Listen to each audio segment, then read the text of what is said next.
वैराग्यभूषणम् श्रीमते वेङ्कटनाथार्यं वन्दे वेदान्तदेशिकम् लक्ष्मीनाथसमारम्भां नादयामुनमध्यमा अस्मदाचार्यपर्यन्तां वन्दे गुरुपरम्परां यो नित्यमच्युतपदाम्बुजयुग्मरुग्मव्यामोहतस्तदितराणि तृणाय मेने अस्मद्गुरोर्भगवतोऽस्य दयैकसिन्धोः रामानुजस्य चरणं शरणं प्रपद्ये मातापिता युवतयस्तनया विभूतिः सर्वं यदेव नियमेन मदन्वयानाम् आद्यस्य नः कुलपतेर्बकुलाभिरामं श्रीमत्तदङ्ग्रीवुलं प्रणमामि मूर्ध्ना भूतं सहश्च महदाह्वय भट्टनाथ श्रीभक्तिसारकुलशेखर योगिवाहान् भक्ताग्निरेणुपरकाल यतीन्द्रमिश्रान् श्रीमत्पराङ्कुशमुनिं प्रणतोऽस्मि नित्यम्। श्रीमते रामानुजाय नमः। श्रीमते निगमान्त महादेशिकाय नमः। நமஸ்காரம். இன்றைய நாள் நாம் கேட்கவிருப்பது ஸ்ரீ ஹயக்ரீவ சரித்திரம். அடியேன் இந்த உபன்யாசத்தை 2 பாகங்களாக பிரித்துக் கொள்கிறேன். ஒன்றாவது பாகம் ஸ்ரீ ஹயக்ரீவ சரித்திரம், இரண்டாவது பாகம் யாரெல்லாம் ஹயக்ரீவரின் கடாட்சத்தை பெற்றிருக்கா அவளை பற்றி பார்ப்போம். இந்த ஹயக்ரீவ சரித்திரம் எங்க கொடுத்திருக்கு அப்படின்னு கேட்டால், மகாபாரதத்தின் சாந்தி பர்வம், மோட்ச தர்மம், நாராயணியத்தில் வேதவியாச பகவான் இதை எழுதியுள்ளார். பிரளயம்லாம் முடிஞ்சதுக்கு அப்புறம் சிருஷ்டியின் ஆதி காலத்தில் பெருமாள் தன் உந்தியிலிருந்து ஒரு தாமரையை மலர வைத்தாரா. அந்த தாமரைக்கு மீது பெருமாள் பிரம்மாவை படைத்து பிரம்மாவுக்கு வேதங்களை கொடுத்து சொல்றாரா, இந்தப்பா இந்த வேதங்களை வைத்துக்கொண்டு இந்த உலகத்தையே சிருஷ்டிக்க ஆரம்பி அப்படின்னு சொல்ல, பிரம்மாவும் வேத மந்திரங்களை ஜபித்துக் கொண்டு இந்த உலகத்தை சிருஷ்டிக்க ஆரம்பிக்கிறாரா. ஒரு நாள் என்ன ஆச்சா, மது கைட்டவர்கள் என்னும் 2 ராட்சசர்கள் சத்தியலோகத்துக்கு போய் அந்த வேதங்களை கவர்ந்து சென்று அத்தல வித்தல சுத்தல தலாத்தல ரசாத்தல லோகத்துக்கு போய் வேதங்களை ஒழித்து வைக்கிறார்களாம். ரசாவிவதூர்ணம் முதற்பூர்வே மகாதோ, ரசாத்தல லோகத்தின் வடகிழக்கு பகுதியில் போய் ஒழித்து வைக்கிறார்களாம்.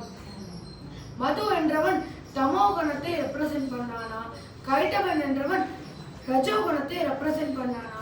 சோ பிரம்மாவால படைக்கவே முடியல.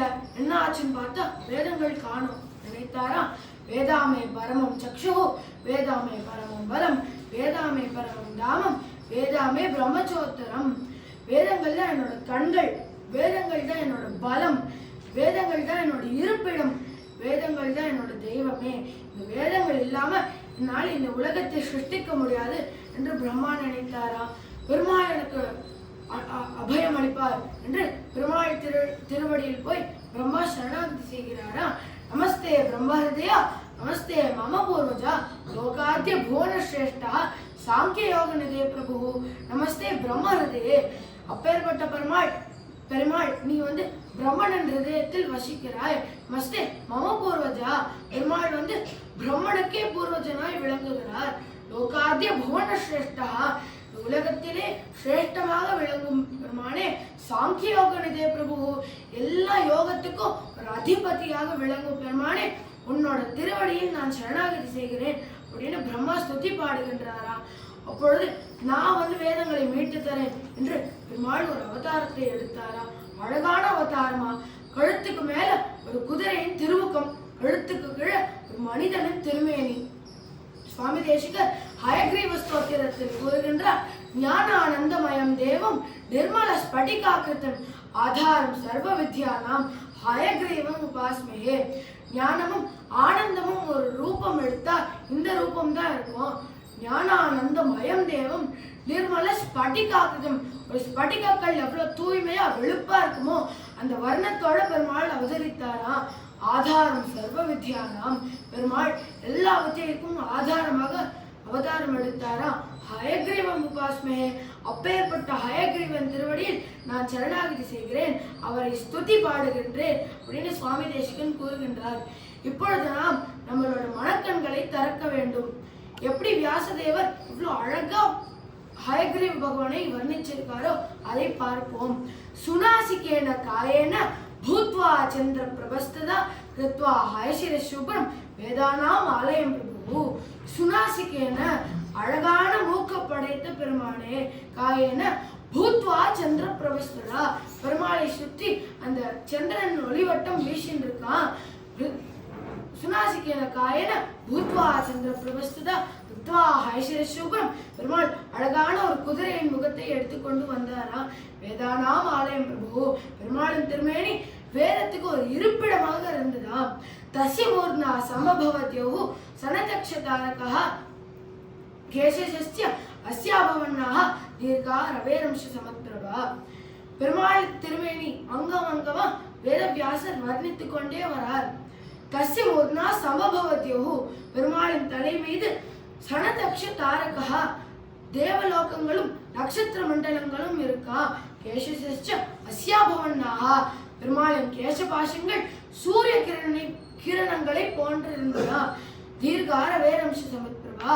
கர்ணோ ஆகாஷ பார்த்தாலே லலாட்டம் பூததாரிணி கங்கா சரஸ்வதி புண்ணிய புருவம் ஆஸ்தா மகாதிதி. ஒரு குதிரையின் முகத்தில் பார்த்தா அந்த கால் மேல் நோக்கி தானே இருக்கும்.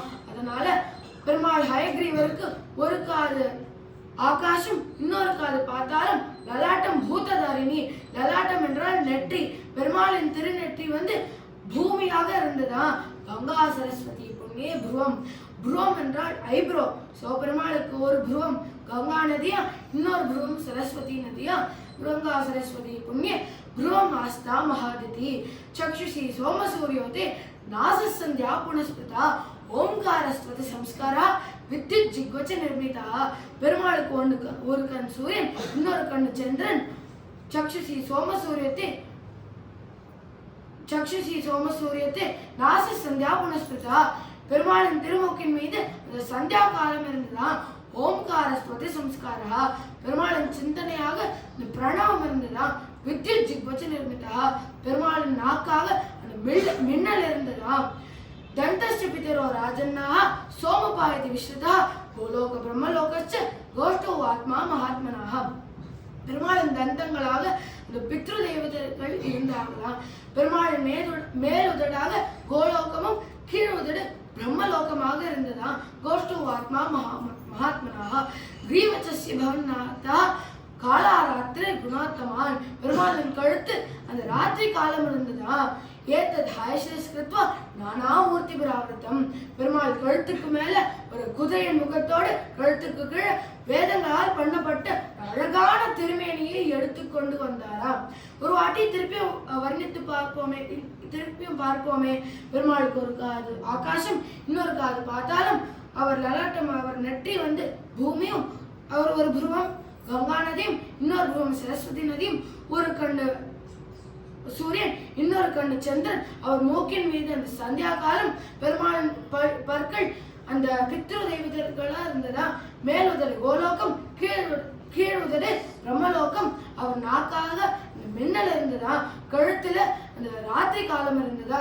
அழகான வேதங்களால் பண்ணப்பட்ட ஒரு மனிதனின் திருமேனியை எடுத்துக்கொண்டு பெருமாள் அவதரித்தாரா. அப்பேற்பட்ட அழகான திருமேனியை கொண்டு பெருமாள் அத்தல வித்தல சுத்தல தலாத்தல ரசாத்தல லோகத்துக்கு போய் வேத மந்திரங்களை ஜபிக்க ஆரம்பிக்கிறாராம். மது கேட்டவர்கள் பார்த்தார்களாம், எங்க இந்த வேத மந்திரம் வந்துருக்கு, நாம தானே வேதத்தை திருடி வச்சுட்டு இருக்கோம்னு அந்த சப்தத்தை நோக்கி போறாளாம். அப்பொழுது ஹயக்ரீவ பகவான் இன்னொரு வழியிலிருந்து வேதங்களை எடுத்துக்கொண்டு பிரம்மா கிட்ட கொடுத்துடுறாராம். அதுக்கப்புறம் திருப்பி இவளை துவம்சம் பண்ணணும் அல்லவோ, அதனால திருப்பியும் ரசாத்தல லோகத்துக்கு இவளை மூட்டை பூச்சி நசிக்கிற மாதிரி தன் தொடையின் மீது வைத்து துவம்சம் பண்ணிட்டாராம். அப்பேற்பட்ட அழகான திருமேனியோட மகாலட்சுமி தாயாரோட பெருமாள் பிரம்மாவுக்கு தரிசனம் அளித்தாராம். சுவாமி தேசிகர் கூறுகின்றார் அல்லவோ, வியாக்கியா முத்ரா கரசரஸ்சை புஸ்தகம் சங்க சக்கரே விப்ரத் பின்ன ஸ்படிகருச்சிரே புண்டரீகே நிஷன்னாஹா. பெருமாள் வியாக்கியான முத்திரையுடன் ஒரு கையில புஸ்தகம், ஒரு கையில சங்கம், இன்னொரு கையில சக்கரத்தோட அவதரித்தாராம். அவர் திருமேனியோட வண்ணம் எப்படி இருந்ததா, ஒரு ஸ்படிக கல்லை உடைத்தால் எப்படி அந்த ஜாஜ்வல்யமாக வெளுப்பா இருக்கும், அந்த வர்ணத்தோட பெருமாள் அவதரித்தாராம். புண்டரீகே நிஷன்னாஹா, அழகான கண்கள் படைத்த பெருமானே. இப்பொழுது பெருமாள் எதுக்கு அந்த வியாக்கியான முத்திரையை வச்சிருக்கார்? ஃபர்ஸ்ட் காரணம் என்னவென்றால், இந்த நாம் பெருமாளை வழிபடும் போது பெருமாள் அந்த வேத ஞானத்தை அசால்ட்டா எடுத்து கொடுக்கிறாரா. செகண்ட் காரணம் என்னவென்றால், நாம் பார்த்தா ஒரு பர்சன் வந்து பெண்ணை பிடிச்சிட்டு இருக்கிற மாதிரி இருக்கும் அந்த பொசிஷனு. ஸோ நம்மளால அந்த வேத ஞானத்தை எடுத்துக்க முடியல, அவ்வளோ சாமர்த்தியம் இல்லை நம்ம கிட்ட. அதனால இந்தாப்பா உன்னோட மனதிலேயே அந்த வேத ஞானத்தை எழுதுறேன் என்று பெருமாள் எழுதிடுறாரா. மூன்றாவது காரணம், இந்த வியாக்கியான முத்திரை சின்முத்திரை, இது ஒரு தத்துவம் காட்டுகிறது. இந்த சின்முத்திரை எப்போ வருது? இந்த கட்ட விரலும் இந்த ஆள்காட்டி விரலும் தொட்டாதான் இந்த சின்முத்திரை வருது. இந்த ஆள்காட்டி விரலை நகற்றாமல் இந்த சின்முத்திரை பண்ண முடியுமா? கட்ட விரல் வைத்து இது ஒரு சின்ன எக்ஸ்பெரிமெண்ட் பண்ணி பாருங்க, முடியாது. ஆனால் இந்த ஆள்காட்டி விரலையே கீழே எடுத்துன்னு வந்தா இரண்டும் தொடும், சின்முத்திரை வந்துடும். இது ஒரு தத்துவத்தை காட்டுகிறது. இந்த கட்ட விரல் தான் ஜீவாத்மா, இந்த ஆள்காட்டி விரல் தான் பரமாத்மா. இந்த கட்ட விரலே இந்த ஜீவாத்மாவே பரமாத்மாவை அடைய முடியாது. பரமாத்மா ஜீவாத்மாவுக்கு அந்த தயை கொடுத்தால்தான் ஜீவாத்மாவால அந்த பரமாத்மாவை அனுபவிக்க முடியும். ஸோ இந்த சின்முத்திரையும் ஒரு தத்துவத்தை காட்டுகிறது. இந்த அவதாரத்துக்கு என்ன சிக்னிஃபிகன்ஸ் அப்படின்னு பார்த்தால், மற்ற அவதாரங்களில் பெருமாள் கிருஷ்ணனாக வரார், ராமனாக வரார். ஆனால் அவதாரத்தை பூர்த்தி பண்ணிட்டு திருப்பியும் வைகுண்டத்துக்கு ஏறிடுறார். ஆனால் ஹயக்ரீவ பகவான் இன்னும் வைகுண்டத்துக்கு ஏழில, இன்னும் ரசாதல லோகத்தில் நம்மளுக்கு எல்லாருக்கும் அனுகிரகிச்சிருக்கார். வேற என்ன பண்றார் அப்படின்னு கேட்டா, விஷ்ணு சஹஸ்ர நாமத்தில் ஒரு நாமம் வரும், ஷரீர பூத பிரிக் போக்தா. பராசர பட்டர் இதுக்கு வியாக்கியானம் அளிக்கிறார். ஹவ்ய கவ்ய புக்கு, நாம் யஜ்ஞத்தில் அர்ப்பணிக்கும் அந்த ஹவிசை பெருமாள் தான் ஏற்றுக்கொண்டு நம்மளுக்கு அனுகிரகிக்கிறாரா. இப்போ இரண்டாம் பாகத்தை நுழைவோம். அதுக்கு முன்னாடி பலன் என்ன பார்த்துடலாம். இந்த காலத்துல எல்லாத்துக்குமே பலன் தேவை அல்லவோ. அதனால இதுக்கு என்ன பலன் என்றால், நாம் இனிமேல் என்ன படித்தாலும் அது மறந்தே போகாது. இப்பொழுது நாம் இரண்டாம் பாகத்தை பார்ப்போம். இரண்டாம் பாகம் என்ன? யாரெல்லாம் பெருமாளின் கடாட்சத்தை பெற்றிருக்கார். எவ்வளவோ மகான்கள் உள்ளன, ஆனால் இருக்கிறதுல சோசன் 2 பேரை நான் சொல்ல போறேன். ஸ்ரீ ராமானுஜாச்சாரியர், அவர் பிரம்மசூத்திரத்துக்கு பாஷ்யம் எழுதினார். அப்பொழுது சரஸ்வதி தேவி அதை படித்து இதை தலையில வைத்து கொண்டாடினாலா, இதுக்கு ஸ்ரீபாஷ்யம் என்று பெயர் வழங்கினாலா சரஸ்வதி தேவி. அதுக்கப்புறம் இந்த பாஷ்யத்தில் என்னோட ஆச்சாரியனான அந்த ஹயக்ரீவ பகவானை நான் பார்க்கிறேன். அதுக்கப்புறம் அதுவும் இல்லாமல் ஹயக்ரீவ பகவானின் ஒரு விக்கிரகத்தை ராமானுஜரிடம் சரஸ்வதி தேவி கொடுத்தாராம். தாட்சண்யரம்யா கிரிஷஸ்தி மூர்த்தி தேவி சரோஜாசன தர்மபத்னி அப்படின்னு சுவாமி தேசிகர் கூறுகின்றார் அல்லவோ. சரோஜாசனத்தில் யார் உட்கார்ந்திருக்கார்? பிரம்மா. பிரம்மாவின் பத்னி யாரு? சரஸ்வதி. சரஸ்வதியின் குரு யாரு? ஹயக்ரீவ பகவான். பேர்பட்ட ஹயக்ரீவ பகவானை நான் ஸ்துதி பாடுகின்றேன் அப்படின்னு சுவாமி தேசிகர் கூறுகின்றார். சரி, சுவாமி தேசிகருக்கு எப்படி பெருமாளின் அனுகிரகம் கிடைத்தது அப்படின்னு கேட்டால், சுவாமி தேசிகன் திருவேந்திரபுரத்தில் கருட மந்திரத்தை ஜபம் செய்ய கருடனை சாட்சாத்கரித்தாராம். கருடனும் இவருக்கு ஹயக்ரீவ மந்திரோபதேசத்தை செய்ய ஹயக்ரீவ மந்திரத்தை இவரும் ஜபித்தாராம், தேசிகனும் ஜபித்தாராம். பொழுது ஹயக்ரீவரை இவருக்கு தரிசனம் அளித்து லாலாமிருதத்தையும் கொடுத்தாராம். அப்பேற்பட்ட ஹயக்ரீவ பகவான் பற்றி சுவாமி தேசிகன் இந்த ஹயக்ரீவ ஸ்தோத்திரத்தை எழுதியுள்ளார். சரி, நம்மளுக்கு எப்படி இந்த அனுகிரகம் கிடைக்கும் அப்படின்னு கேட்டால், தினமும் சுவாமி தேசிகன் எழுதிய அந்த ஹயக்ரீவ ஸ்தோத்திரத்தை நாம் ஜபிக்க வேண்டும், பாராயணம் செய்ய வேண்டும். இரண்டாவது, நாம் தினமும் கட்டாயமாக சந்தியாவந்தனம் செய்ய வேண்டும். சந்தியாவந்தனத்துக்கும் ஹயக்ரீவ பகவானுக்கும் என்ன சம்பந்தம் இருக்குன்னு சொன்னால், புனர்மார்ஜனத்தில் நாம் சுரபி மந்திரத்தை ஜபிப்போம். அதில் ததிக்ரா விண்ணே அகாரசம் ஜிஷ்ணோ அஸ்வஸ்ய வாஜினஹா, அது ஹயக்ரீவ பகவானின் ஒரு நாமம். சோ சுதபிரகாஷிகாச்சார் கூரத்தாழ்வாரன் கொள்ளுப்பேரன் கூறுகின்றார், நாம் பெருமாளை இந்த நாமத்தை வைத்து ஜபித்தால் பெருமாள் நம்மளுக்கு விஜயமே கொடுப்பார். இன்னொரு இடத்தில் நாம் 7 தேவதைகளின் நாமத்தை சொல்வோம்.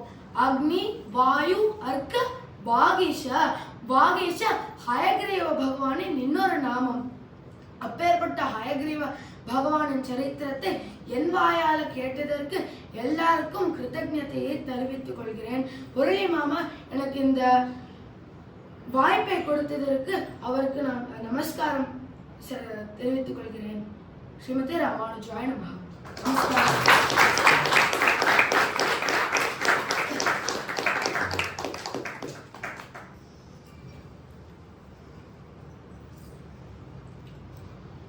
ஸ்ரீமதே நிகமாந்த மகாதேசிகாய நமஹ.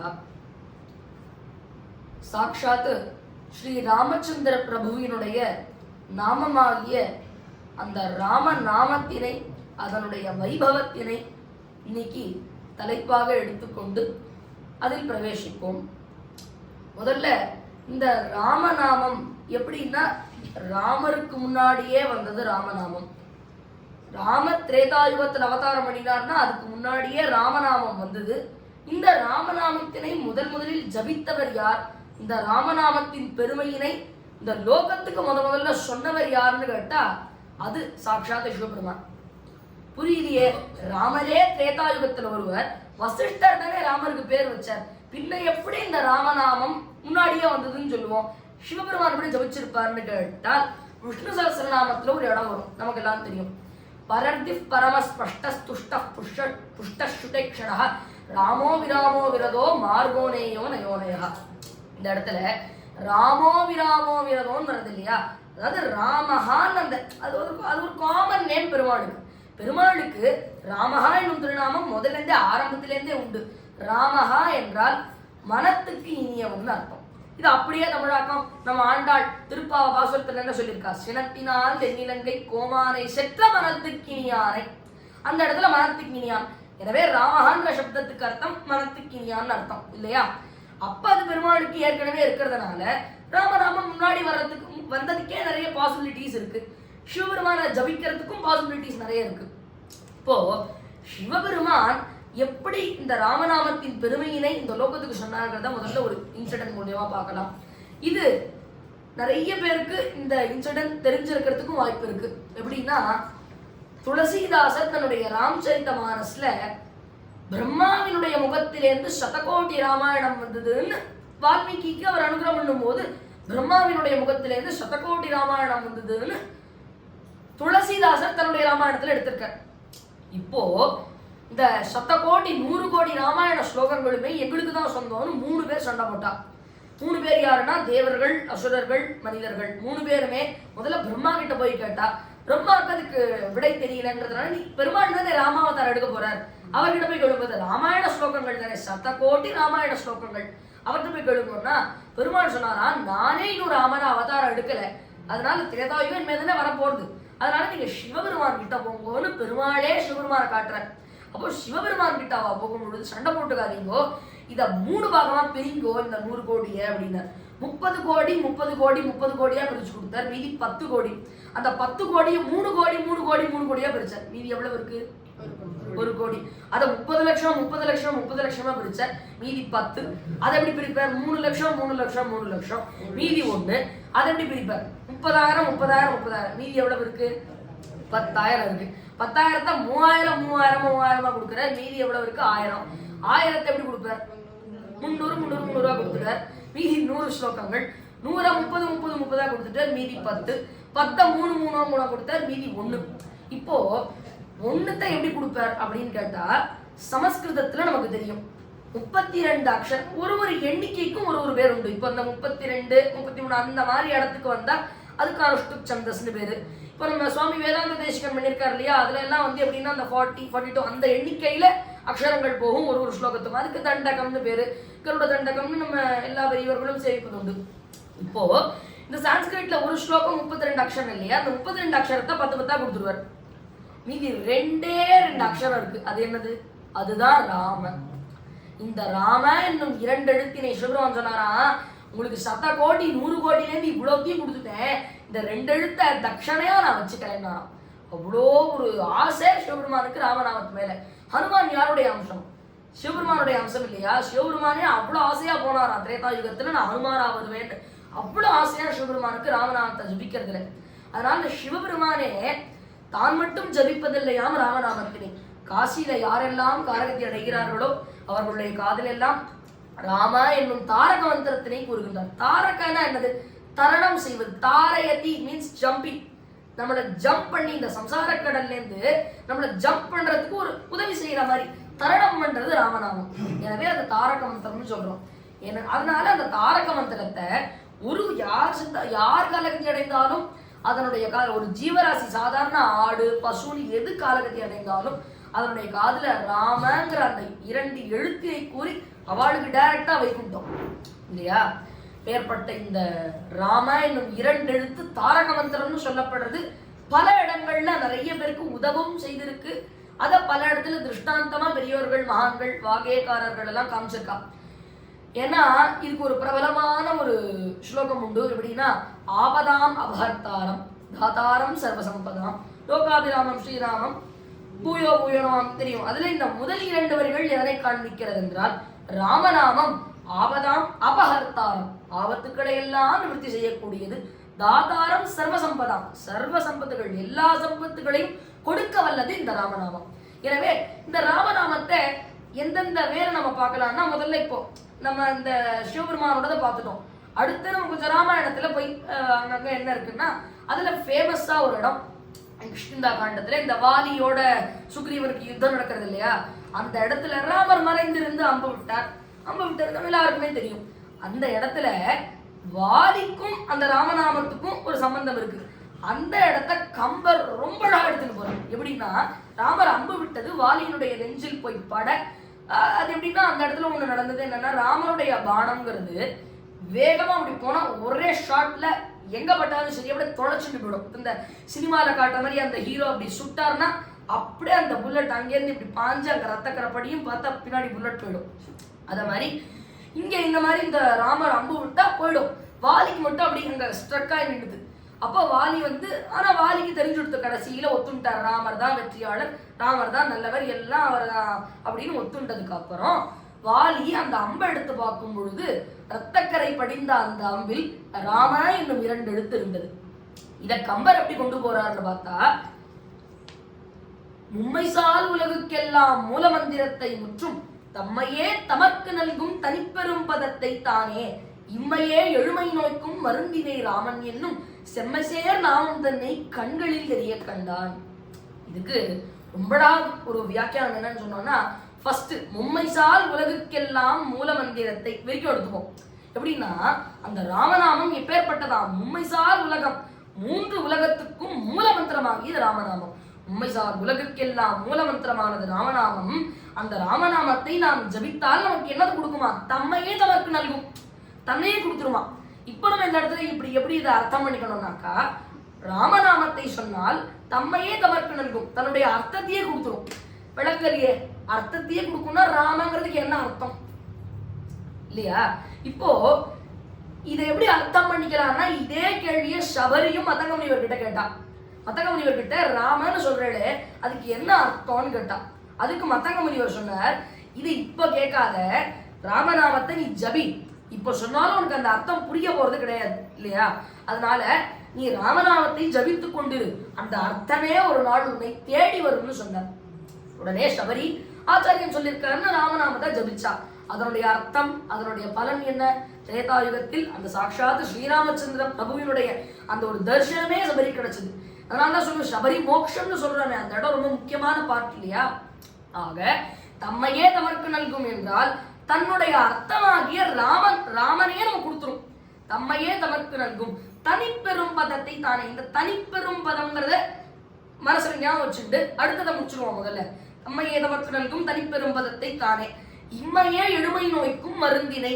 இந்த இடத்துல எல்லா நோய்களுக்கும் மருந்தா இருக்கக்கூடியது ராமநாமம். அடுத்தது செம்மை சேர் நாமம் தன்னை கண்களில் தெரிய கண்டான். செம்மை சேர் நாமம் என்றால் இந்த இடத்துல 2 விதமா அர்த்தம் பண்ணிக்கலாம். செம்மைனா சிவப்புன்னு ஒரு அர்த்தம். இந்த இடத்துல ஏன் சிவப்புனா, வாலி மேல அந்த அம்பு பட்டுது, எடுத்து பார்த்தா ரத்தக்கரை படிந்த அம்பில் எழுதப்பட்ட ராமநாமம், எனவே சிவப்பா தெரிஞ்சது ராமநாமம், செம்மை சேர் நாமம். இன்னொன்னு செம்மைனா சிறப்பு, நல்ல ஒரு செம்மை வளம்னு ஒண்ணு உண்டு, வளம் மிக்க சிறப்பு மிக்க நாமம் ராமநாமம். செம்மை சேர் நாமம் தன்னை தனது கண்களில் தெரிய கண்டான் வாலி. முன்னாடி இதை ஞாபகம் வச்சுக்கணும்னு வியாக்கியானம் பண்றதுக்கு ஒரு வார்த்தை, ஒரு ஃப்ரேஸ் சொன்னோம் இல்லையா, தனிப்பெரும் பதம். இந்த தனிப்பெரும் பதத்தை வாலி கண்டான். பதம்னு தான் இந்த இடத்துல ஆக்சுவலி அந்த வார்த்தையே, பதம் தான் வார்த்தை. பதம்ங்கிறது இந்த இடத்துல பதம்னா சொல் இல்லையா, பதம்ங்கிறது ராமநாமம். ஏன் அந்த பதம்னே சொல்லிருக்காங்க, தனிப்பெரும் பதம்னு சொல்லணுமா கேட்டா, பதம்னா வெறுமா ராமநாமம். முதலில் ராமநாமத்தை பதத்தை கண்டான் அம்பில், அம்பில்ல பதத்தை கண்டான், ராமநாமத்தை கண்டான். ராமநாமத்தை கண்டதினால் அந்த ராமநாமம் அர்த்தமாகிய ராமனை கொடுத்தது. எப்படின்னா ராமனுடைய திருவடி கிடைச்சது, திருவடியை பார்த்தான், அதனால பெரும் பதமாயிற்று. அந்த திருவடியை பார்த்ததுக்கு அப்புறமா தனிப்பெரும் பதமாகிய அந்த மோட்சம் வைகுண்டனே கிடைச்சுதான் வாலிக்கு. எனவே வருகோ அந்த ராம நாமத்தினை கண்டதாலேயே அவனுக்கு தனிப்பெரும் பதமாகிய மோட்சமே கிட்டியது என்று ரொம்ப அழகா கம்பர் இந்த பாட்டுல ரொம்ப அழகா சொல்லியிருக்கார். இவ்வாறு பல திருஷ்டாந்தங்கள் உண்டு. அது மட்டுமின்றி நம்ம ஒன்று பார்த்தோம் இல்லையா, காசியில யார் யாரெல்லாம் காலகதி அடைகிறாளோ அவளுக்கு சிவபெருமான் இந்த மாதிரி வைகுண்ட பிராப்திக்கு ராமநாமம் சொல்லுவார்னு. அதை ஆதிசங்கர பகவத்பாதாலும் இது ரொம்ப ஒரு பரிச்சயமான ஸ்லோகம், எல்லா இடத்துலையும் சொல்றது உண்டு. எப்படின்னா தன்னுடைய ராமபுஜங்க ஸ்தோத்திரத்துல ஒரு ஸ்லோகத்துல சொல்றாரு, யதாவர்ண எத்கர்ண மூலே அந்த காலே சிவோ ராமராமேதி ராமேதி காஷ்யாம் ததேகம் பரம் தாரக பிரம்ம ரூபம் பஜேகம் பஜேகம் பஜேகம். இதுல யதாவர்ண எத்கர்ண மூலே அந்த காலே, அதாவது சிவபெருமான் எப்ப ராமநாமத்தை சொல்லுவாரா அந்த காலம், நம்மளுடைய கடைசி காலத்துல அந்த காலே சிவோ சிவபெருமான் ராமராமேதி ராமேதி காஷ்யாம். இப்படி சொன்னா அந்த ராமநாமம் ப்ரொடக்டிவ், ரொம்ப தாரயதி ஜம்ப் பண்றதுக்கு நம்மளுக்கு ஹெல்ப் பண்ணணும்னு பார்த்தோம் இல்லையா. தாரக பிரம்ம ரூபம் ரொம்ப ப்ரொடக்டிவா நம்மளை கொண்டு போகுமா அந்த சம்சார சாகரத்தை தாண்டுவதற்கு. அதனை நான் பஜிக்கின்றேன், அந்த நாமத்தை நான் பஜிக்கின்றேன். பஜேகம் பஜேகம் பஜேகம் பஜேகம்னு பகவத்பாதாள் ஆதிசங்கர் பகவத்பாதாள் ரொம்ப அழகா இந்த இடத்துல ஸ்லோகம் பண்ணியிருக்கார். இது போல பல திருஷ்டாந்தங்கள் உண்டு. அதுல ராமன் வசிஷ்டர் ராமருக்கு பேர் வச்சதுக்கே வால்மீகி பல இடத்துல கொடுத்திருக்கார் ராமாயணத்துல. எப்படின்னா ராமன் ஏன் பேர் வச்சா அப்படின்னா அந்த இடத்துல தசரதர் முன்னாடி நாமகரணம் நீங்க தான் பண்ணி வைக்கணும் அப்படின்னாராம். ஏன்னா தசரதரை விட வசிஷ்டர் தான் குழந்தைகளை நல்லா புரிஞ்சு வச்சுட்டு இருந்தாராம். குழந்தைகள் எப்போ அழும் எதுக்கு அழும்னா வசிஷ்டர் தான் நல்லா புரிஞ்சுன்றதுனால நீங்களே பேர் வைங்கன்னாராம். அப்போ 4-3-2-1 ஆர்டர்ல கடைசியில ராமருக்கு ஃபர்ஸ்ட் ஒன் ராமர் அவருக்கு பேர் வைக்க வரும்பொழுது அந்த குழந்தைய பார்த்து என்ன பேர் வைக்கலாம்னு பார்த்தா ராமன்னு வச்சார். ஏன் ராமன்னா பல வியாக்கியானங்கள் வால்மீகி. ஏன்னா ஜேஷ்டம் ராமம் மகாத்மானம், ராமன் அப்பேற்பட்டவர். ஏன்னா இதுக்கு நமக்கு சப்தம் தெரியும், ரமயதி இதி ராமஹ ரமந்தே சர்வஜனாஹா குணைஹி அப்படின்னு ரமிக்க செய்பவன் ராமன். ரமந்தே சர்வஜனாஹா குணைஹி, தன்னுடைய குணத்தினால் எல்லா ஜனங்களையுமே ரமிக்க செய்கின்றான். அதனால ராமனா குணாவிராமம் ராமம் ச ரமயதி இதி ராமஹா அப்படின்னு பல இடங்கள்ல ரமிக்க செய்பவன் ரமிக்க செய்பவன் ரமிக்க செய்பவன் அப்படியே சொல்லியிருக்கார். எனவே இந்த ராமனை மட்டும் நாம் கண்ணால் ஏன் ரமிக்க செய்பவன் சொல்லிட்டே இருக்கணுமா அப்படின்னு கேட்டா, அந்த ராமனை ஒரு தடவை நம்ம நேர்ல பார்த்துட்டோம்னா அவனுடைய அந்த அந்த ஒரு உருவத்திலேருந்து நம்ம கண்ணு வெளியே போகாதான், அப்படி இருக்குமா. அதனால ராமன் ரொம்ப அழகா இருக்கிறதுனால, சுந்தரனா இருக்கிறதுனால ராமன், ஆபத்துக்களை எல்லாம் விளக்குவதனால் ராமன், ரமயதி இதி ராமஹ ரமிக்க செய்பவனால் ராமன், முன்னாடியே பார்த்தோம் மனத்துக்கு இனியவன் என்பதனால் ராமன் என்று பல பல வியாக்கியானங்கள். இப்படி ராமன் நாமத்துக்கு அவ்வளவு பெருமை. ஏன்னா அந்த ராமங்கிற நாமம் மனத்துக்கு இனியது, ஆபத்தினை விளக்கக்கூடியது. ராமநாமத்துக்கு அப்படி ஒரு பெருமை உண்டு. இதனை பல வாகியக்காரர்களும் கூறியிருக்கின்றார்கள். எப்படின்னா நம்ம தியாக பிரம்மம் ராமருடைய கீர்த்தனைகளையே தன்னோட வாழ்க்கையா வச்சுண்டு பல கீர்த்தனைகள் பண்ணியிருக்கார். அதுல ஒரு பிரபலமான கீர்த்தனம் பண்டுரீதி கொலுவு. அந்த கீர்த்தனையில ராமநாமத்தின் பெருமையினை எப்படி சொல்றார் அப்படின்னா, அந்த இடத்துல ராமநாமமனே வரகட்கமி வீராமநாமமனே வரகட்கமி வீராஜில்லுனைய தியாகராஜுனிகே பண்டுரீதி கொலு. இந்த இடத்துல ராமநாமமனே வரகட்கமிவி, அதாவது பெருமாள் கிட்ட 5 அஸ்திரங்கள்ல ஒரு அஸ்திரம் வாழ், அதுபோல் என்னிடம் இருக்கக்கூடியது வரகட்கமிவி, அந்த வாழ் ராமநாமம் என்னும் வாழ்.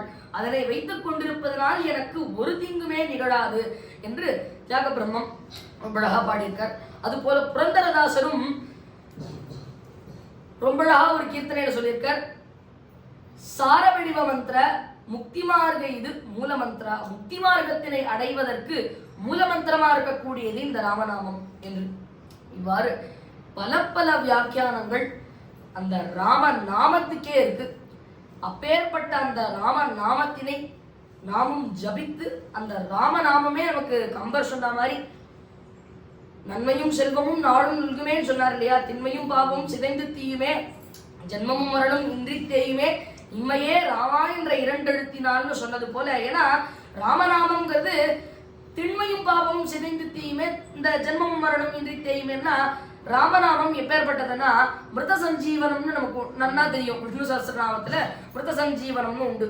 எப்படின்னா இத ஸ்ரீ வைஷ்ணவ சம்பிரதாயத்தில் உள்ள பிரபலமான ஒரு ஆச்சாரியர் சுவாமி ஸ்ரீ பராசர பட்டர் ராமநாமம் மிருத சஞ்சீவனம்ங்கிறதுக்கு 391வது ஸ்லோகத்திலிருந்து 421வது வரையில் உள்ள நாமங்கள், அது 31 திருநாமங்கள் உண்டு. அதுல வரக்கூடிய எல்லா நாமத்திலையுமே ராமநாமம் மிருத சஞ்சீவனம். அதான் மிருத சஞ்சீவனம் ராமச்சரித்தம். அதுல வரக்கூடியதெல்லாம் மிருத சஞ்சீவனமா ராமநாமம், உயிரை காக்கக்கூடியது, உயிரை காக்கும் ராமநாமம். அப்படி என்ன உயிரை காத்து கொடுத்தோம்னா, சீதா மாதா ராமனுடைய பிரிவை தாங்காமல் நம்முடைய கூந்தலாலேயே தன் உயிரை மாய்த்துக் கொள்ளலாம் என்று சென்ற நேரத்தில் ராமநாம பிரபாவத்தினை சுக்ஷ்மா மரத்திலேருந்து அப்படி கீழ்கடையில வந்து ஹனுமான் பாடினதை கேட்ட உடனே தன்னோட முடிவை மாத்திட்டா சீதா மாதா. அதுக்கப்புறம் சமாதானப்படுத்தி நல்லது நடந்தது. இந்த இடத்துல பார்க்க வேண்டியது என்னன்னா, சீதா மாதாவை காப்பாற்றியது ராமநாமம். அது போல இன்னொரு இடமும் தெரியும். பரதனும் நான் அக்னி பிரவேசம் பண்ணிடுவேன், ராமர் சரியான நேரத்துல சொன்ன நேரத்துல வரலனா அப்படின்னு சொல்லும்போது அப்பயும் ராமநாம பிரபாவத்தை ராமர் வந்துட்டு இருக்காருன்னு ஹனுமான் தடுக்க, அந்த இடத்திலும் பரதனை காத்தது இந்த ராமநாமம். எனவே கம்பரின் சொல்லுக்கேற்றார் போல் அந்த ராமநாமத்தினை நாமும் ஜபித்து, அந்த ராமநாமம் நமக்கு அனைத்து விதமான நன்மைகளையும் அளிக்க வேண்டும் என்று பிரார்த்தித்தமைகிறேன். ஸ்ரீமதே நிகமாந்த மகாதேசிகாய நமஹ. நமஸ்காரம்.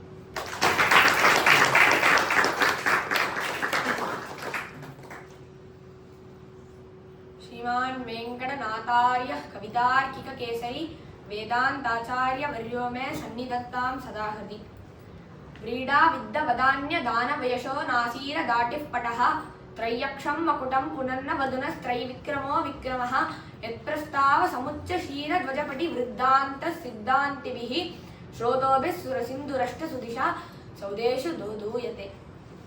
நாம் இப்போ பார்க்க இருப்பது வாமன வைபவம். இந்த வாமன வைபவம் எல்லாருக்கும் தெரிஞ்சதுதான். இந்த வாமன வைபவத்துல முக்கியமான கேரக்டர் தான் பலி சக்கரவர்த்தி. அந்த பலி சக்கரவர்த்தியை பத்தி நாராயணியத்துல பட்டதிரிகள் எடுக்கிறார். சக்ரேன சையதி ஹதோபி பலிர் மகாத்மா சுக்ரேன ஜீவித தனுஹோ க்ரது வர்திதோஷ்மா விக்ராந்திமான் வய நிலீன சுராம் திரிலோகீம் சக்ரே வசே சதவ சக்கர முகாதபீதஹ. பலிர் மகாத்மான்னர். ஏன்னா பலி சக்கரவர்த்தி பிரஹ்லாதனுடைய பேரனா. அதே போல தான தர்மங்களை ஸ்ரத்தையா பண்ணாராம். அதே மாதிரி ஆச்சாரியன் மீது அவ்வளவு பக்தி வச்சிருந்ததுனால பலிர் மகாத்மா. இந்த பலி சக்கரவர்த்திக்கும் சொத்து மேல ஆசை வந்ததுனால இந்திரனோட சொத்துக்களை எல்லாம் அபகரிச்சு கொண்டு 3 லோகங்களுக்கும் அதிபதியானார். அப்படி சொத்து பதவியெல்லாம் கிடைச்ச உடனே மனசுக்குள்ள ஒரு அகங்காரமும் வந்துதான். இன்னொரு சைட்ல பார்த்தா தேவர்கள் எல்லாம் சொத்தை இழந்துட்டு கஷ்டப்பட்டு இருக்கா.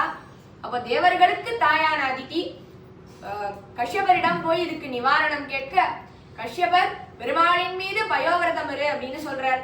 இந்த பயோவிரதம் அப்படின்னா என்னன்னா, 12 நாட்கள் இருக்கணும், பாலை மட்டுமே சாப்பிடணும், அதே மாதிரி தரையில படுக்கணும், வீண் வம்பு பேச்சுக்கள் பேசக்கூடாது, பெருமாளின் மீது சதா சர்வகாலமும் சிந்தனை இருக்கணும். இந்த பயோவிரதத்தை அதிதி தேவி இருந்தா. அப்போ இந்த 12வது நாள் முடிச்ச உடனேவே பெருமாள் பிரத்யக்ஷமா வந்தாராம். அப்போ பெருமாள் சொன்னார், அதிதி தேவி நீ வந்து கஷ்யபர் சொன்னார் அப்படின்னு இந்த விரதத்தை ஸ்ரத்தையா இருந்த, அதனால நான் உனக்கு ஒரு வரம் கொடுக்குறேன், நானே உனக்கு குழந்தையாக பிறப்பேன்ற வரத்தை கொடுக்கிறார்.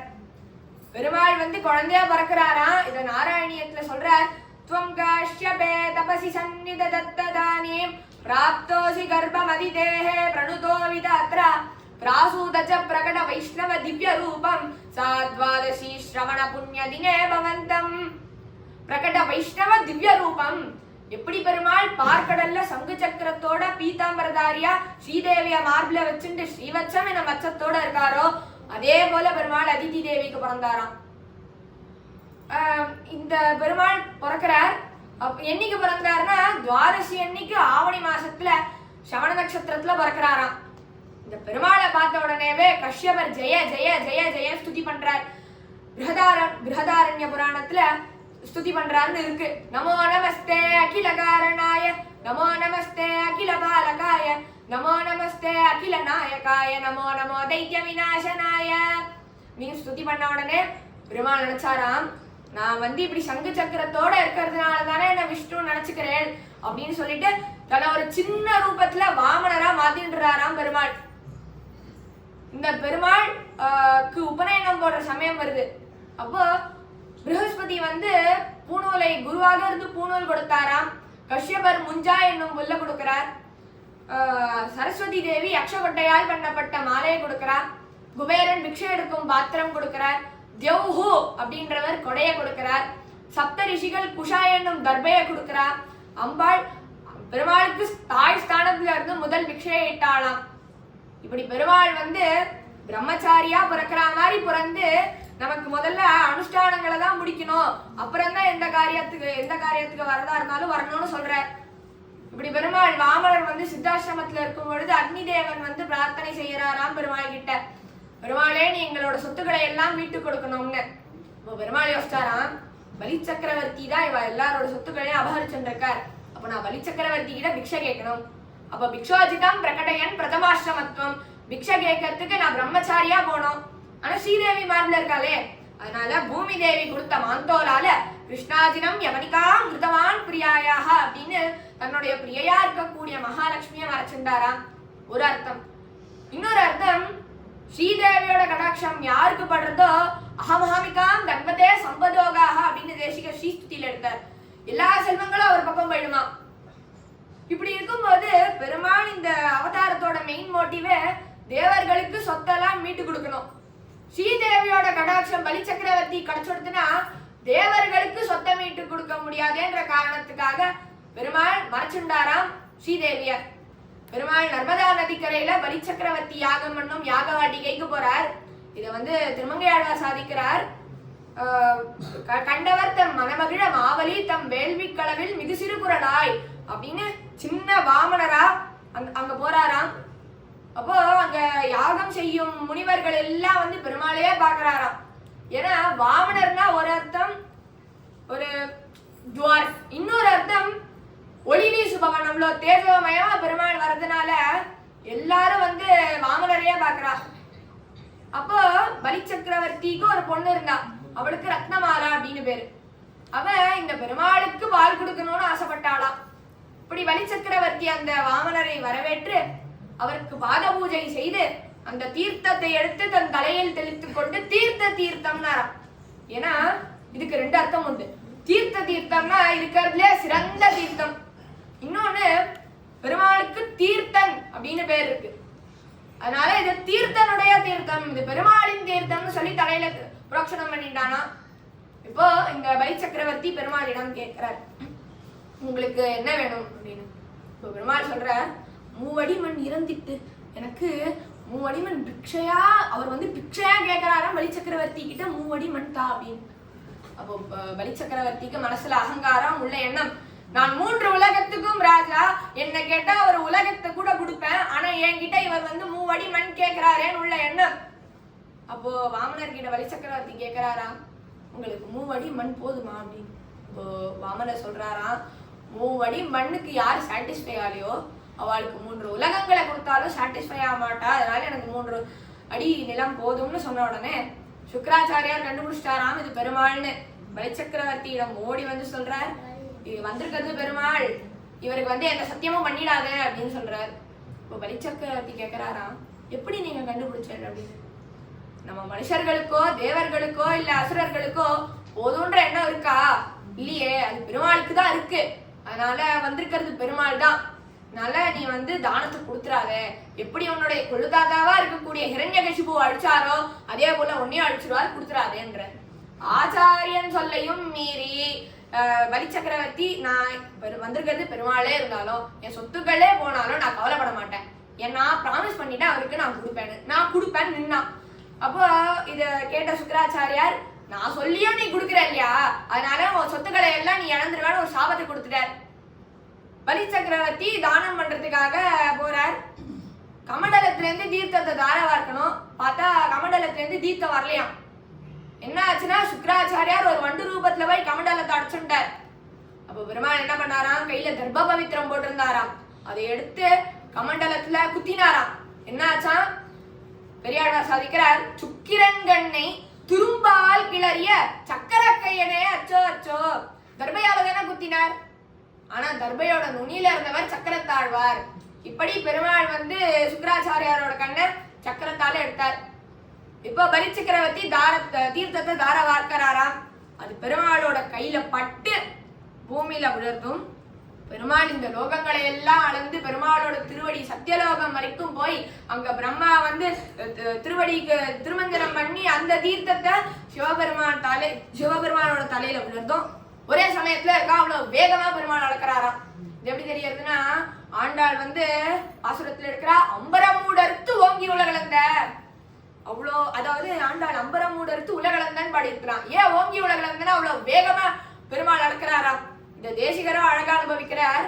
அதாவது தாரா மைத்திரியும் ததானயாகருமேன்னு இருக்கக்கூடிய இந்த நட்சத்திர கூட்டங்கள் எல்லாம் பெருமாளுக்கு முதல்ல வந்து கிரீடமா இருந்துதான், அட்டிகையாச்சான், ஒட்டியானமாச்சான், தண்டையாச்சான். முக்தாவிதான விததிஸ்தவ பூர்வமாசி ஹாராவளி பரமதோ ரஷனா கலாபகா எடுத்தார் தேகடிசுயில.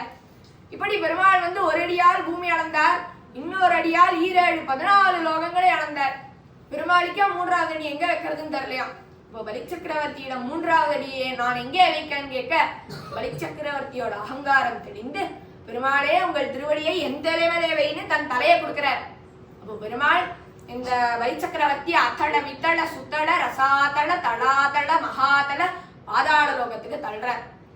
இப்போ பெருமாள் வந்து பலி சக்கரவர்த்தி முன்னே பிரத்யட்சமாக வந்து சொல்றாராம், பலி சக்கரவர்த்தி நீ ரொம்ப நல்லவர் தான், ஆனா அடுத்தவாளோட சொத்து மேல ஆசைப்பட்டதுனால உனக்கு இந்த நிலைமை.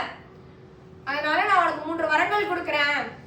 நீ வந்து 7 சிரஞ்சீவிகள்ல ஒத்தனா இருப்ப, அடுத்த இந்திரனும் நீதான், இந்த பாதாள லோகத்துல நானே உனக்கு காவலா இருக்கேன்ற 3 வரங்களை கொடுக்குற. நான் முன்னாடியே சொன்னேன் இல்லையா, இந்த ரத்னமாலா அப்படின்னு பலி சக்கரவர்த்திக்கு ஒரு பொண்ணு இருந்தா அவ பால் கொடுக்கணும்னு ஆசைப்பட்டான்னு. இப்போ அவ பெருமாள் வந்து பலி சக்கரவர்த்திய பாதாள லோகத்துக்கு தள்ளிட்டாருன்னு தெரிஞ்சு கோபமா தலைவிரி கோலமா ஓடி வரா பெருமாள் அழிக்கணும்னு. பெருமாள் பார்த்தார், இப்படி தலைவிரி கோலமா ஓடி வர, நீ அரக்கி போல வருவதால் அரக்கியாக கடவாயின்னு சாமம் கொடுத்துட்டார்.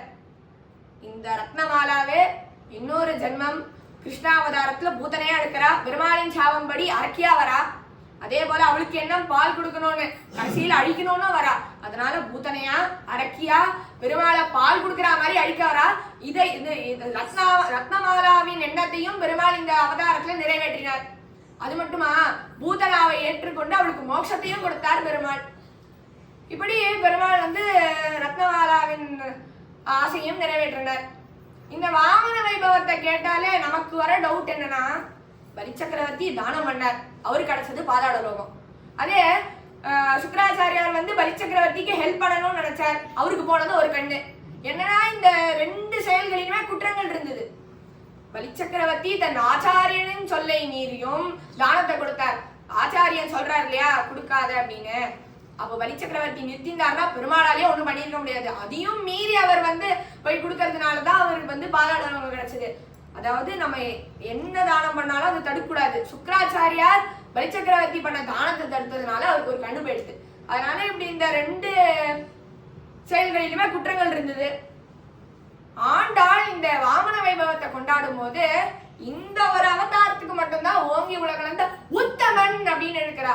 ஏன் உத்தமன் அப்படின்னா, பெருமாள் திருவடிய பூமி அளக்கும் பொழுது பெருமாளோட திருவடியை நான் இங்கதான் வைப்பேன், இங்க வைக்க மாட்டேன்னு சொல்லல, எல்லா இடத்துலயும் தன் திருவடியை வைத்தார். அதனால ஒரு அர்த்தம் உத்தமன். இன்னொரு அர்த்தம் தன் அடியவரான இந்திரன் வந்து பெருமாளே எங்களுக்கு சொத்தை மீட்டு கொடுக்கணும்னு கேட்டோடனே ஸ்ரீதேவிய பெருமாள் மார்பிள வச்சுட்டு இருக்கார். அப்படி இருக்கிற பெருமாள் பூலோகத்துக்கு இறங்கி வந்து பலி சக்கரவர்த்தி கிட்ட பிக்ஷை கேட்கிறார். அப்ப அவருடைய சௌலபியம் என்ன, சௌஷீல்யம் என்ன, அதனால உத்தமன். 3வது பெருமாளுடைய போன அவதாரமான நரசிம்ம அவதாரத்துல பெருமாள் பிரகலாதனுக்கு ஒரு சத்தியம் பண்றார், உன் சந்ததியில வரவா யாரையும் நான் வதம் செய்ய மாட்டேன். அந்த சத்தியத்தை ஞாபகம் வச்சுண்டு பெருமாள் பலி சக்கரவர்த்தியை வதம் செய்யாமல் அவருக்கு பாதாள லோகத்தை தான் கொடுக்கிறார். அதனால பெருமாளுக்கு உத்தமன்.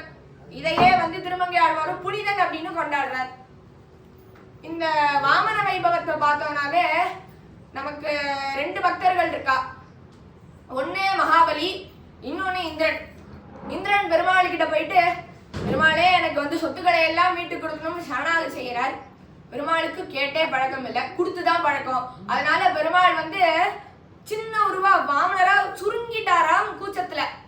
அப்போ பலி சக்கரவர்த்தி கிட்ட தானம் கேட்கிறார். பலி சக்கரவர்த்திக்கு நான் என்னோட சொத்துக்களை எல்லாம் இழப்பேன்னு தெரியும். அப்படி தெரிஞ்சோ அவர் ஜெனரஸா தானம் பண்றார். அப்படி பண்ணதுனால பெருமாள் இப்படிலாம் தானம் பண்றானே அந்த மகிழ்ச்சியில உயர்ந்துட்டாராம். ஒரு பக்தர் குட்டையாக்கினார், இன்னொரு பக்தர் உயர்த்தினார். யார் உயர்ந்தவர்? மகாபலியே உயர்ந்தவர். அதனால நாராயணியத்துல பலிர் மகாத்மா அப்படின்னு எடுத்தார் பட்டத்திரிகள். இப்படி இன்னொரு விசேஷமும் இந்த வாமன அவதாரத்துக்கு இருக்கு. நம்ம இந்த துவாதச நாமங்கள்ல வாமனன், திரிவிக்ரமன் 2 நாமங்களும் வருது. இதெல்லாமே இந்த வாமன வைபவத்துக்கான சிறப்பு. எல்லாத்துக்குமே நம்ம கேட்டா பலன் என்னன்னு கேட்போம். ஆண்டாளே சொல்லிடுறா, ஓங்கி உலகளந்த உத்தமன் வேற்பாடி நாங்கள் நம்பாவைக்கு சாற்று நீர் ஆடினால் தீங்கின்றி நாடெல்லாம் திங்கள் மும்மாறி பெய்து ஓங்கவரம் சென்னலோடு கயலுகள உங்குவளை போதில் பொறிவண்டு கண்படுப்ப தேங்காதே புக்கிருந்து சீர்த்த முலை பற்றி வாங்க குடம் நிறைக்கும் வள்ளல் பெரும் பசுக்கள் நீங்கார் செல்வம் நிறைந்தேலோர் எம்பாவாய். தீங்கின்றி நாடெல்லாம் திங்கள் மும்மாறி பெய்து, மழை வந்து தீங்கே இல்லாமல் பெய்யுமா. அதே போல செல்வ செழிப்போட இருக்குமா நாடு. ஆண்டாள் சொல்வது போல இந்த உலகத்துல இருக்க அனைவருக்கும் இந்த செல்வங்கள் எல்லாம் கிடைக்கணும்னு அடியேன் பிரார்த்திச்சுக் கொள்கிறேன். அடியேன்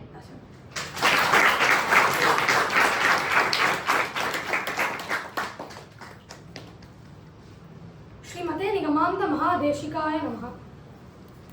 जयत्याश्रित संत्रास द्वान्त्व वृद्ध्वं सनोदयः प्रभावान् सीतया देव्या परमव्योम भास्करः।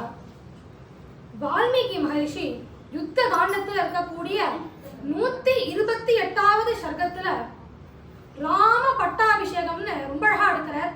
இப்பேற்பட்ட ராம பட்டாபிஷேகத்தை அடியேன் சொல்லிக்கிறோம். இதிகாச சிரேஷ்டமான ராமாயணத்துல யுத்த காண்டத்துல விபீஷண சரணாகதி நடந்து ராவண வதமாயி ஹனுமன் ராமர் ஜெயிச்சிட்டாங்கிற விஷயத்தை சீதையிட்ட சொல்லி விபீஷண பட்டாபிஷேகம் நடந்து சீதை வந்து அக்னி பிரவேசம்னா ஆன பிறகு விபீஷணனுடைய ஆசைக்கு ஏற்ப ராம, லக்ஷ்மண, சீதை, வானர சைன்யங்கள், விபீஷணன் இவா எல்லாருமே ஆகாச மார்க்கமா புஷ்பக விமானத்துல அயோத்தியாவுக்கு கிளம்புறா.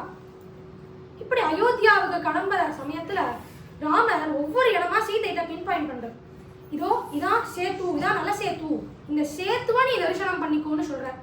அடுத்து இந்த இடத்துலதான் நானு கடலரசனை நோக்கி தவம் செய்தேன், அதனால இந்த இடத்தையும் தரிசனம் பண்ணிக்கோ. இதான் கிஷ்கிந்தை, இந்த கிஷ்கிந்தையில தான் எனக்கும் சுக்ரீவனுக்கும் சக்கியம் ஏற்பட்டது, இதையும் தரிசனம் பண்ணிக்கோ அப்படின்னு சொல்றார். இந்த புஷ்பக விமானத்திலே ஒரே ஒரு ஸ்திரீனா அது சீதை தான். அதனால சீதை சொல்றா, ஈக்குவாலிட்டின்னு ஒன்று இருக்கணும் இல்லையோ, அதனால இங்க கிஷ்கிந்தையில இருக்கக்கூடிய ஸ்திரீகளையும் நம்ம கூட்டிட்டு போயிடலாம் அப்படின்னு கிஷ்கிந்தையில இருக்கக்கூடிய ஸ்திரீகளையும் அழைச்சிட்டு போறா. புஷ்பக விமானத்தினுடைய ஒரு ஸ்பெஷாலிட்டி என்னன்னா, எத்தனைக்கு எத்தனை மக்கள் அந்த புஷ்பக விமானத்துக்குள்ள போறாளோ அதற்கேற்ற மாதிரி அது பெருசாண்டே போகும்.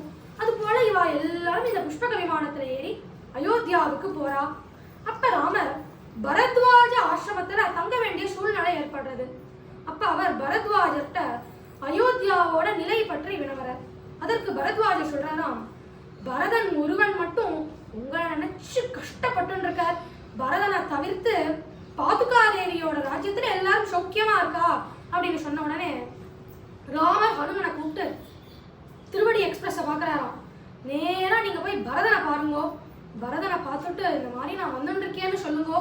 ஏன்னா பரதன் பாவுக்கன், 14 வருஷம் ஆன உடனே அடுத்த க்ஷணம் நாங்க இல்லைன்னா அவன் அக்னி பிரவேசம் செய்து விடுவான். அதனால உடனே போய் பரதன்ட்ட நான் வந்துட்டு இருக்கேங்கிற விஷயத்த சொல்லு ஹனுமான் அப்படின்னு சொல்றார். இத சொல்லிட்டு இந்த இடத்துல ராமர் ஹனுமனுக்கு ஒரு சூக்ஷ்மம் வைக்கிறார். என்னன்னா, சொல்லிட்டு நீ பரதனோட ரியாக்ஷனை பாரு. ஒருவேளை பரதன் நான் வர செய்தியை கேட்டு துக்கப்பட்டுட்டான்னா, அவனே ராஜ்யத்தை ஆளணும்னு நினைச்சுட்டான்னா நீ அப்படியே திரும்ப வந்துடு. ஒருவேளை சந்தோஷப்பட்டான்னா மேலும் நான் வந்துட்டு இருக்கேங்கிற செய்தி அவன்கிட்ட சொல்லு அப்படின்னு சொல்லி அனுப்புற. இந்த இடத்துல நமக்கு ஒரு சந்தேகம், ஏன் சுவாமி பரதன் எப்பேற்பட்டவர், அவரை போய் ராமர் சந்தேகிக்கலாமா அப்படின்னு பார்த்தோம்னா இதற்கு சுவாமி கோவிந்தராஜர் தன்னுடைய வியாக்கியானத்துல ரொம்ப அழகா எடுக்கிறார். முதல்ல ஒரு ராஜாட்ட இருந்து இன்னொரு ராஜாட்ட ராஜ்யத்தை கொடுக்கணும்னு இருந்ததுன்னா எந்த அரசன் ராஜ்யத்தை கொடுக்கறானோ அவன் பூரண மனசோட ஒத்துக்கணும். இந்த மாதிரி இந்த ராஜ்யம் எனக்கு பாரம், அதனால இந்த ராஜ்யத்தை நான் உங்கள்கிட்டயே சமர்ப்பிக்கிறேன்னு பூரண மனசோட ஒத்துக்கணும். இதை ராமர் எப்படி பரதன் ஒத்துண்டானா இல்லையான்னு தெரிஞ்சுப்பார். அதனால பரதனை அந்த விதத்துல டெஸ்ட் பண்ணணுங்கிறதுக்காக அந்த மாதிரியான சூழ்நிலையில கூட ராஜ நியத்தியை பின்பற்றுறாராம் ராமர். இன்னொரு விதமா சொல்லுவா, இப்ப பரதனுக்கு முன்னாடி நேரா போய் ராமர் நின்னுட்டாருன்னா பரதன் அந்த மகிழ்ச்சி பெருக்கல மூச்சையாகி விழுந்து அவனுடைய பிராணனே போடும். அதனால அந்த மகிழ்ச்சியை இன்ஸ்டால்மெண்ட் முறையில தர முதல்ல ஹனுமான விட்டு நான் வரேன்னு சொல்றேன். அப்ப பரதனுக்கு 50% மகிழ்ச்சி கிடைக்கிறது. அப்புறமா ராமரே போனார்னா மீதம் உள்ள 50% மகிழ்ச்சி கிடைச்சிரும் இல்லையா? அதனால அப்படி அனுப்புற. இன்னொரு காரணம் சொல்லுவா, ராமருக்கே உள் மனதிற்குள்ள ஒரு ஆசையம், நம்ம குழந்தை பரதன் ஆண்டு அந்த ராஜ்யத்துல நம்ம இருக்க வேண்டாமோன்னு ராமருக்கு ஆசையம். அந்த ஆசையை வெளிப்படுத்துற விதமா இது ரொம்ப அழகா அமைஞ்சிருக்குன்னு ரொம்ப அழகா சொல்லுவார். இப்படி ஹனுமனை அனுப்புறார். ஹனுமன் நேரா ஸ்ருங்கிவேரபுரத்துல இருக்கக்கூடிய குகனை தரிசனம் பண்ணிட்டு பரதன்ட்ட ராமர் வர அப்படின்னு மிருத சஞ்சீவனம்னு நம்ம பார்த்தோம் இல்லையா, அது போல ராம நாமத்தையே பாடுறார். இப்படி ராமர் வந்துன்னு இருக்காராங்கிற செய்தியை கேட்ட பரதன் மகிழ்ச்சி பெருக்கல மூச்சையாய் கீழே வந்துடுறான். அதற்கு பிறகு மூச்சையெல்லாம் தெரிந்த பிறகு ராமர் வந்துட்டு இருக்கிற செய்தியை சொன்ன உடனே ஹனுமன் சொல்லக்கூடிய ராம நாம பிரபாவத்தை கேட்டு பரதனினுடைய ரோம கூப்பங்கள் எழுந்திருக்கிறது. பரதனோட பக்தியை பார்த்த ஹனுமனுக்கு ரோம கூப்பங்கள் எழுந்திருக்கிறது. இது எப்படின்னா, இவா 2 பேரோட ரோம கூப்பங்களும் ஆணி போல நெயில்ஸ் போல ஆக்ட் ஆகி இவா 2 பேரையும் ஒன்றோடு ஒன்று இணைச்செடுத்தாம இவாளால பிரியவே முடியல. அப்பதான் ஹனுமனுக்கு ஒண்ணு புரியதான், ராமர் பரதனை டெஸ்ட் பண்றதுக்காக அனுப்பல, என்ன டெஸ்ட் பண்றதுக்காக அனுப்பிச்சிருக்காரு. எனக்கு தெரிஞ்ச அண்ணா தம்பி எல்லாம் சுக்ரீவன் வாலிய போன்ற அண்ணா தம்பி. அதனால ராமர் பரதனை போன்ற அண்ணா தம்பி இருக்காங்கிற விஷயத்த எனக்கு உணர்த்துறதுக்காக அனுப்பிச்சிருப்பாரோன்னு அதுல இருந்து கூட ஹனுமான் ஒரு லெசனை தெரிஞ்சுக்கிறார். இப்படி ராமர் வரப்போறாங்கிற செய்தி உண்மையானால் பிரயாகல இருந்து அயோத்தியா வரக்கூடிய அந்த வழிய மண்ணால் சமம் செய்து நன்னீர் தெளிச்சு கோலம் போட்டு புஷ்பமான எல்லா இடங்களையும் டெக்கரேட் பண்ணணும்னு பரதன் ஆணையிட்டுறார். அது மட்டும் செய்தா போதாது, நம்ம எல்லாரும் ராமரை எதிர்கொண்டு வரவேற்கணும்னு சொல்லிட்டு தாய்மார்கள்லாம் பல்லக்குல கிளம்புறா, அதே போல மந்திரிகள் யானையில கிளம்புறா, ராஜகுமாரர்கள் ரதத்துல கிளம்புறா. எல்லாரும் அயோத்தியால இருந்து நந்தி கிராமத்துல ராமருக்காக திரண்டு நிக்கிறா. எல்லா ஜனங்களும் நம்ம ராமன் வரப்போறாராங்கிற மகிழ்ச்சி பெருக்கல எல்லாரும் இருக்கா. இது அவளுடைய பக்தி எப்பேற்பட்டதுங்கிறது உணர்த்துறது. ஹனுமனும் சும்மா இல்ல, ரன்னிங் கமெண்ட்ரி கொடுத்துட்டு இருக்காரு. இதோ ராமன் இப்ப பரத்வாஜ ஆசிரமத்துல இருந்து கிளம்பிட்டார், இப்ப இங்க வந்துட்டார், இன்னும் கொஞ்ச நேரத்துல வந்துடுவார் நந்தி கிராமத்துக்குன்னு ரன்னிங் கமெண்ட்ரி கொடுத்துட்டு இருக்கார். அப்ப அந்த மக்களினுடைய கோஷ்டியில இருந்து ஒருத்தர் சொல்றார், இதோ ராமர் வரக்கூடிய புஷ்பக விமானம் தெரியுதுன்னு சொன்ன உடனே எல்லாரும் கோஷம் போடுறா. இது எப்படி இருக்குன்னா, எப்படி கண்ணனினுடைய அந்த சங்கமநாதமானது விண்ணை பொழந்து கொண்டு போகுமோ இது போல இந்த மக்கள் போடக்கூடிய கோஷமானது அப்படி இருக்கு. பரதன் புஷ்பக விமானம் வரக்கூடிய திசையை நோக்கியே சாஷ்டாங்கமா நமஸ்காரம் பண்ற. ராமர் வந்த உடனே ராமர் கால சாஷ்டாங்கமா நமஸ்காரம் பண்ற. ராமர் பரதனை தன்னுடைய தொடையில அமர வைக்கிறார். அப்புறமா ராமர் அன்னைமார்கள்ட்டையும் வசிஷ்டர்ட்டையும் ஆசீர்வாதம் வாங்கிக்கிறார். எங்க பார்த்தாலும் பாசம் வெளிப்படுறது. இதை பார்த்த சுக்ரீவனும் விபீஷனும் நினைச்சுக்கிறானோ, நம்ம வம்சாவளியில அண்ணா தம்பி இப்படி பாசமா இல்லையேன்னு அவ 2 பேரும் வருத்தப்படுறா. இப்படி இந்த ராவணன் குபேரன்ட்ட இருந்து சீஸ் பண்ணதுதான் இந்த புஷ்பக விமானம். அதனால ராமர் இந்த புஷ்பக விமானத்தை மீண்டும் குபேரன்ட்ட கொடுக்கறாருன்னு இந்த இடத்துல இருக்கு. ராமரும் சரி லக்ஷ்மணனும் சரி 14 வருஷமா ஷவரம் ஷேவிங்கும் பண்ணிக்கல, ஹேர் கட்டும் பண்ணிக்கல. அதனால ஜடா முடியுமா இருக்கா. அதனால இவாளுக்கு ஷேவிங் பண்ணி ஹேர் கட் பண்ணி ராமர் பட்டு பீதாம்பரம்லாம் கட்டிக்கிறார். சீதையும் சர்வாலங்கார பூஷிதையா பட்டு புடவை கட்டிக்கிறார். இப்படி இவா 2 பேருக்கும் மேக்கப் போராடுறது. இப்படி இதெல்லாம் ஆன பிறகு ராமர் நந்தி கிராமத்திலேயே அமர்ந்துடுறார். இதை பார்த்த பரதனுக்கு பார்க்கறாராம், ராமருக்கு உள்மனதிற்குள்ள என்ன எண்ணம்னா, இப்ப வரைக்குமே அயோத்தியாவுக்கு அரசன் பரதன் தான். அரசனினுடைய அனுமதி இல்லாம நம்மளால அவனுடைய கேபிட்டல் சிட்டிக்குள்ள பிரவேசிக்க முடியாது அப்படின்னு சொல்லிட்டு இவர் நந்தி கிராமத்திலே உட்கார்ந்துடுறார். ராமரினுடைய எண்ணத்தை புரிஞ்சு கொண்ட பரதன் ராமர்கிட்ட போய், அடியேன் யாரு உங்களை அனுமதிக்கிறதுக்கு? சூரியனும் சந்திரனும் என்று வரை இருக்கோ அன்று வரை ராம ராஜ்யத்துக்காக நாங்க அனைவரும் காத்து கொண்டிருப்போம். அதனால தாயை மகிழ்விக்க காட்டிற்கு போனீர், எங்க எல்லாரையும் மகிழ்விக்கிறதுக்காக நாட்டிற்கு வந்து ராஜ்யாபிஷேகம் கண்டுரணும்னு பிரார்த்திக்கிறேன். எப்படி பரதன் பிரார்த்திச்சாரோ அதே போலத்தானே இப்ப நம்ம எல்லாரும் அயோத்தியால ராமராஜ்யத்துக்கு காத்துட்டு இருக்கோம். இப்படி ராமர் சுமந்திரர் கொண்டு வந்த ரதத்துல தம்பதியா இருக்கிறார். அப்ப அந்த ரதத்திற்கு பரதனே சாரத்தியம் பண்றார்.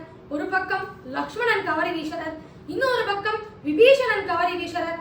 முன்னாடி சத்ருஞ்சயங்கிற யானையில ராமர் சுக்ரீவனை அமர வைக்கிறார். பின்னாடி வானர ராட்சச அயோத்தியை சேர்ந்த எல்லா மக்களும் கோஷம் ராம கோஷம் செய்யறார்.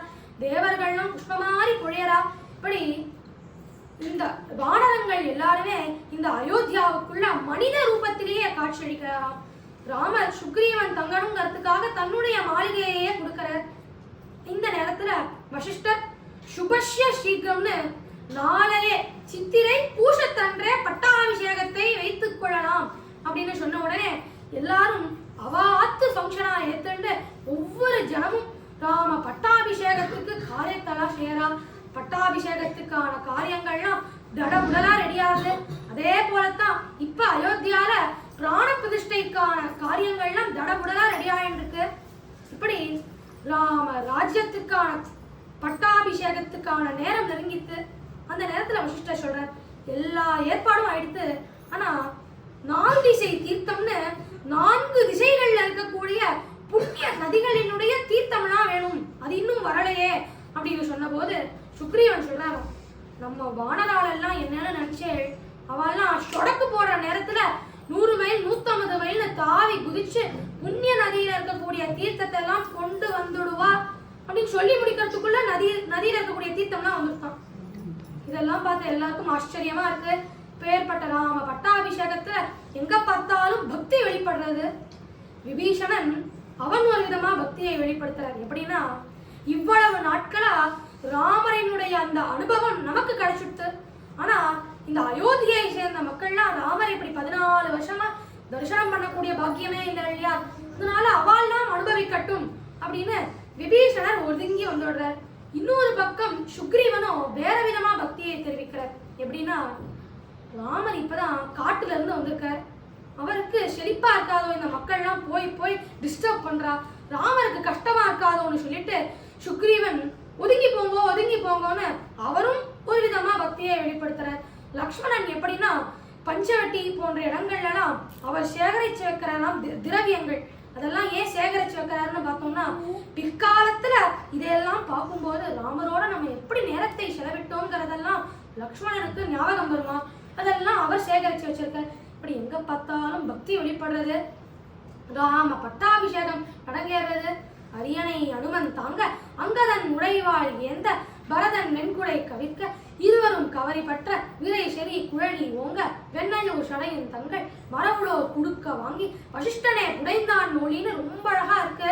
இப்படி சீதையோடு கூடியவனாக கற்பகம் விருட்சத்தின் அடியிலே பொன்மயமான அந்த மண்டபத்துல ரத்னங்கள் பதிச்ச அந்த சிம்ஹாசனத்துல வீராசனத்தோடு, அதாவது ஒரு காலம் மடக்கிண்டு இன்னொரு காலம் நீட்டிண்டு எல்லாரும் புடைசூழ வசிஷ்டர் ராம பட்டாபிஷேகத்தை நடத்தி வைக்கிறார். ராம பட்டாபிஷேகம் குணசாம்ராஜ்ய பட்டாபிஷேகமா அமையிறது. இந்த வானலாள்னா எடுத்துட்டு வந்த புண்ணிய நதியில இருக்கக்கூடிய தீர்த்தத்தெல்லாம் ராம பட்டாபிஷேகத்துல ராமருக்கு அபிஷேகமா விடுறார். எப்படி தேவர்கள்லாம் சேர்ந்து தேவேந்திரனுக்கு பட்டாபிஷேகம் செய்து வைத்தாலோ அதே போல அஷ்ட ரிஷிகள் சேர்ந்து ராமருக்கு ராஜ்யாபிஷேகம் செஞ்சு வைக்கிறார். அது சரி சுவாமி, அது ஏன் ராமர் சீதையோடு கூடியவனாக சீதையோடு உட்காரணும் அப்படின்னு பார்த்தோம்னா, இதற்கு பின்னாடி ஒரு காரணம் இருக்கு. சீதையே ராமரினுடைய பெருமைக்கும் சரி எளிமைக்கும் சரி காரணம். ராமரினுடைய சௌஷீல்யம் லாவண்யம் போன்ற குணங்கள் எல்லாம் எடுத்து உரைப்பவள் சீதை தான். அதனால ராமர் சீதையோடு இருக்காராம். இந்த பொதுவாகவே இந்த ராம பட்டாபிஷேக பிக்சர்ஸ்லாம் நம்ம பார்த்தோம்னா, ராமருக்கு சீதை இட பக்கத்துல இருப்பா, பொதுவாகவே மனைவி கணவனுக்கு வலப்பக்கத்துல தான் இருக்கணும்னு சாஸ்திரம் சொல்றது. ஆனா இந்த பட்டாபிஷேகம் போன்ற நிகழ்வுகள்ல மனைவி கணவனுக்கு இடப்பக்கத்துல இருக்கணும்னு சொல்லப்பட்டிருக்கு. அதனால சீதை ராமனுக்கு இடப்பக்கத்துல இருக்காளாம். இப்பேற்பட்ட ராம பட்டாபிஷேகம் நடக்கிறது. இதையே வால்மீகி மகரிஷியும் அபியசிஞ்சன்ன ரவ்யாக்ரம் பிரசன்னேன சுகந்தினா சலிலேன சஹஸ்ராட்சம் வசவோ வாசவம் யதா அப்படின்னு ரொம்ப அழகா எடுக்கிறார்.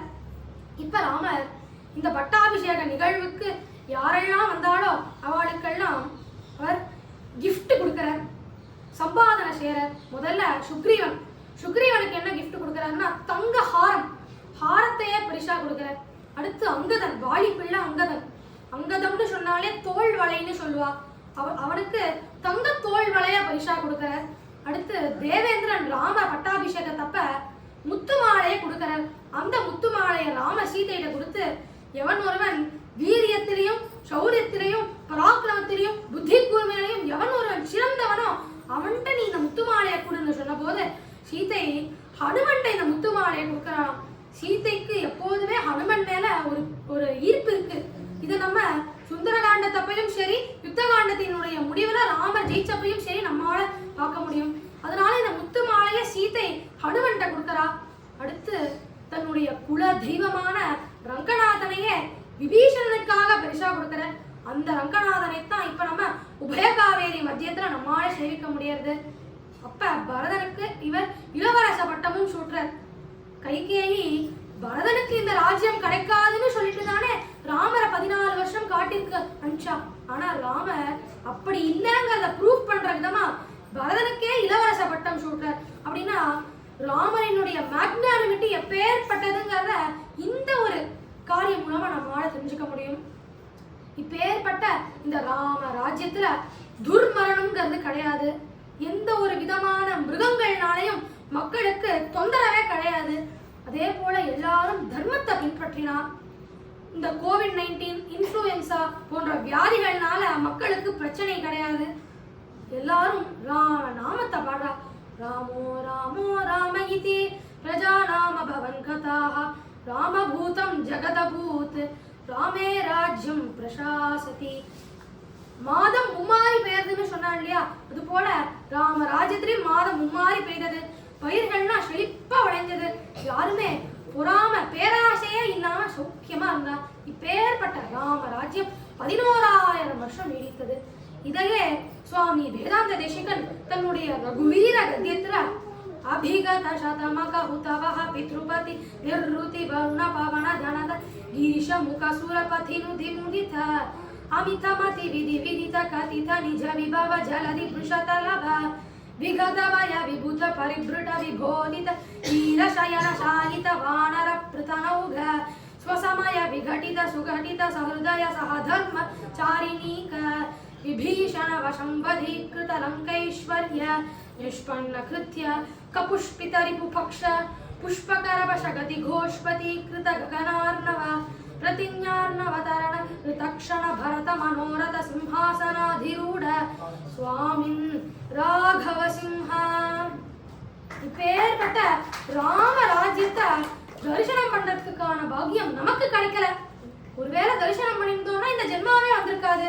ஆனா இப்பேற்பட்ட ராம பட்டாபிஷேகம் வரக்கூடிய 22ஆம் தேதி தரிசனம் பண்றதுக்கான அந்த பிராண பிரதிஷ்டைய தரிசனம் பண்றதுக்கான பாக்கியத்தை பகவான் நமக்கு கொடுக்கணும்னு பிரார்த்தனை பண்ணிக்கிறேன். ஸ்ரீமதே நிகமாந்த மகாதேசிகாய.